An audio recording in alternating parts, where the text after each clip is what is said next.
All right, welcome. In this explainer, we're going to talk about the one thing that can really separate a business that's just wandering aimlessly from one that has a clear path to success. And that thing is business objectives. These are the crucial targets that guide every single decision a company makes. So, let's just kick things off with a huge question. You've seen it, right? Two businesses start at the same time. One just fizzles out within a year, while the other becomes a household name. What is the secret sauce? Is it just luck? Or maybe a once-in-a-lifetime idea? Well, more often than not, it really just comes down to direction. You see, the successful business has this fixed point on the horizon that it's always navigating towards, a clear, unwavering North Star. And you guessed it, that star is its set of objectives. Okay, let's really dive into this idea. I want you to think of a company's objectives as its compass. Without one, you're just drifting, reacting to whatever the current throws at you. But with a compass, suddenly, you've got a purpose, you've got a plan. And it's pretty clear why this matters so much. Objectives touch every single part of a business. They give you that core purpose, and they guide all those little day-to-day decisions. They're how you actually measure if you're winning or losing. And maybe most importantly, they're how you get different teams, like marketing and sales, to stop working in silos and pull towards one shared goal. It's what moves a business from being reactive to being powerfully proactive. So to make this a little more real, let's follow the journey of a fictional startup, because the goals it has on day one, they're going to look dramatically different from its goals 5 years down the road. You see, a company's North Star isn't static. It actually evolves over time. In year one, it is all about one thing, and one thing only: survival. Seriously, just making it to year two. Forget world domination. The goal is just to keep the lights on and manage that cash flow. But then, by year three, things are a bit more stable, and the focus shifts to growth. And by year five, it's about carving out a real piece of the pie, going after market share. So yeah, that survival objective is super short-term and laser-focused. The main goal is just don't fail. It's about making sure there's enough cash in the bank to pay salaries, to pay your suppliers. This is the absolute foundation that every other goal gets built on. Now, once our little startup is stable, the objective naturally shifts to growth. This is where things get exciting. It's all about scaling up, cranking up the revenue, hiring more people, maybe opening a new office. But growth isn't just about getting bigger for the sake of it. It's about building a real competitive advantage. Okay, let's fast forward a few years. Our startup is now a successful, mature company. And you know what?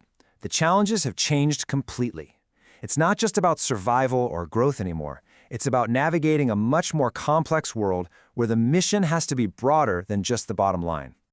And this slide right here perfectly shows that even an objective like making a profit isn't so simple. On the left, you've got profit maximization. That's squeezing out every single possible dollar for shareholders. Pretty common in big corporations. But on the right, you have profit satisficing. This is all about making just enough profit to keep everyone happy while you prioritize other things, like work-life balance. Think about it, a local family bakery that closes at 3 p.m. and has no desire to expand versus a massive multinational chain that's open 24/7. Both are profitable, but their North Stars are in totally different galaxies. For an established business, success is never just about one thing. It's a constant balancing act. So while profit is still the biggest piece of the pie here, it's definitely not the whole pie. You see, a lot of weight is also given to customer satisfaction, social responsibility, and holding on to that market share. And here's the real trick. These aren't just separate goals. They're often in conflict with each other. The true challenge for any leader is navigating those trade-offs day in and day out. Long-term success really depends on keeping all of these in harmony. And that focus on customers, it is absolutely critical. And why is that? Because happy customers don't just come back, they become your biggest advocates. They're the ones who bring their friends. They build your brand's reputation for you, creating this loyal base that's just so much more valuable than any short-term profit spike.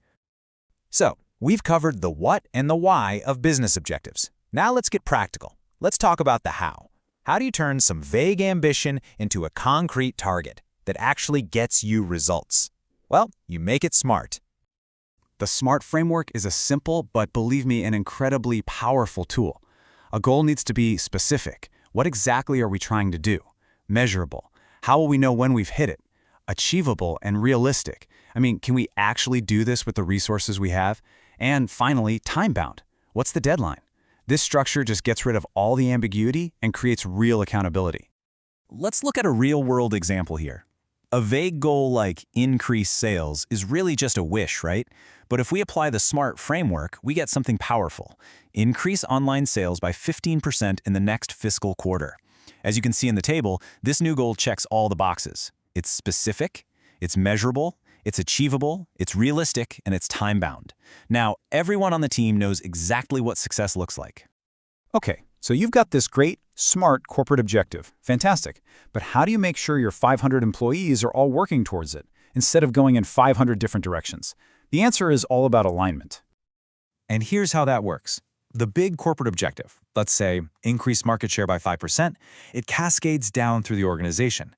So the marketing department takes that and translates it into their own objective. Generate 20% more leads. And then that goal cascades down to an individual marketing manager whose personal target is to secure 500 of those leads from one specific campaign. See how that works? And here's the big takeaway from all this. When your objectives are aligned like that, every single person's work directly contributes to the company's North Star. There's no wasted effort, no internal confusion. The entire organization just becomes this well-oiled machine, with everyone pulling together in perfect sync.